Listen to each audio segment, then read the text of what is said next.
for giving our groceries, Madam. Mayra, ano yung hawak mo? Sibuyas, onion. Sige, introduce mo. Ano yan? Sibuyas. Yung plastic. Sibuyas. Tea powder. Tapos yung sa likod is sabon na 5 kilo. Which is yung sabon namin is gamit na gamit, guys, kasi yung mga kumot namin is ganito.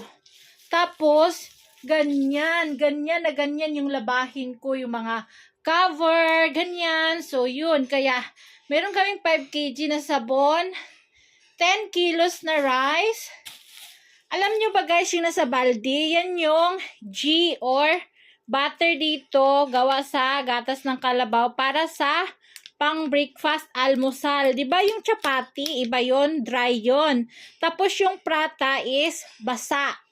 Kumbaga, niluluto ang chapati sa konting mantika. So, yun na yun ang pangluto namin sa umaga. Tapos, sa mantika, maraming salamat sa nagbigay, Ma'am Alshane.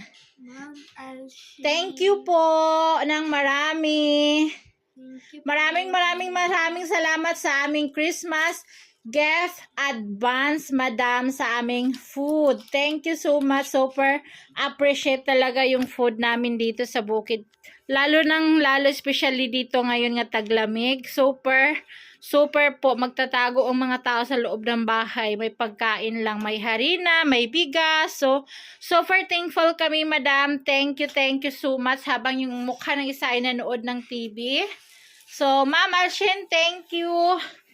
Hinihingal ako kasi naglaba ako.